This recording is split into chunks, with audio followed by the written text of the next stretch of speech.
ঠিক আছে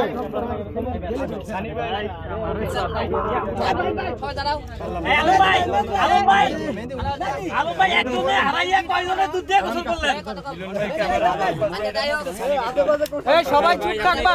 আর তোর কতদিন তুই মনে করি রিহার্সাল চলতে পারিস, ভিডিও বানাতে পারিস, তুই ইয়ে করতে, আর তুই কোনোদিন তুমি করে দিয়ে বিয়ে করতে পারিস, তোর হোল কাট আমি পাশি বানিয়ে দেবো।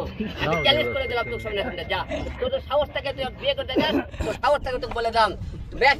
সাকিব খান দেখছে, সাকিব জুনিয়র সাকিবের হোল কাটে ছাড়বো, আমি তোর হোল কাটে দেবো উপর কাছে বলে দাম সংলাপের মধ্যে। তোর সাহস থাকলে তুই বিয়ে করে, সাহস থাকলে তুই রিয়ার সামনে আসিস। আর রিয়া মনে বলতেছি, তুই যে বলিস ইতিহাসের সম্পর্ক আছে তোর বিতিহাস সম্পর্কে, তুই পরকে আমাকে তুই পরকে করেছিস, তুই পরকে আমাকে তোমার উপর এখন ফিল নাই, আমার উপর বল তার উপর ফিল নাই। তার ফিল যখন থেকে মনে করেন কক্সবাজারে পট খাইলো, সেখান থেকে আসার পর থেকে তারপরে গেল, তারপর থেকে তারা ফিল আসে না আমার উপর। তাহলে এইরকম বললে সংসার করবেন কেমন করে আপনি বলেন? তাও সত্য মেনে মনে আছে। এর থেকে এখানে বাসা থাকে অফিস, তার ভাইয়ের জেল গার্ড খাবার খাওয়ার সময় হয়, কিন্তু আমাকে খাবার তার দেওয়ার সময় হয় না। একটা বউ কোনোদিন বলে যে তুমি হলে যে বাসায় আসো না, স্বামী যেখানে গাছ তুলে থাকবে বউ সেখানে থাকবে, বউ গাছ তোলা থাকবে না। কারণ আমি যদি বাসায় যাই, সে তো পরকিয়া করতে পারবে না, রাত্রে তো মদ খাইতে পারবে না, সে তো মানুষের চলাফেরা বললাম না। কিন্তু আমি তো আপনারা সবাই, আমি তো আপনারা সবাই বলেন হিরো আলম রিয়া মনি নাটক করতেছে, আবারও আইলাম তারপর আপনি দিলেন তালাক দিয়ে আবার দায় আসে। আজকের পরে থেকে হিরো আলম আর রিয়া মনির কোনো গল্প আর হবে না। যে কোনদিন গল্প হয় তারপর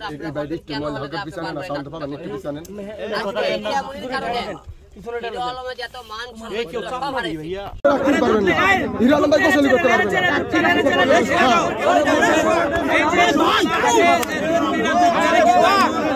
হিরো আলমের গায়ে একেবারে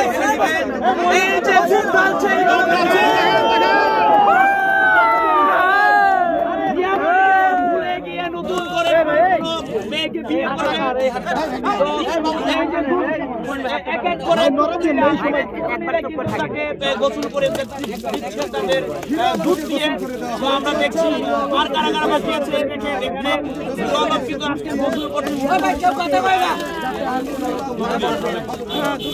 দুধ দিয়ে গোসল করছে। আসলে বিষয় হচ্ছে উনি কিন্তু রিয়া মনিকে ভুলে যাওয়ার জন্য গোসল করতে, কিন্তু দেখেন একজনকে 4-5 জন কিন্তু দাঁড়িয়ে আছে অলরেডি, কিন্তু দেখেন তারা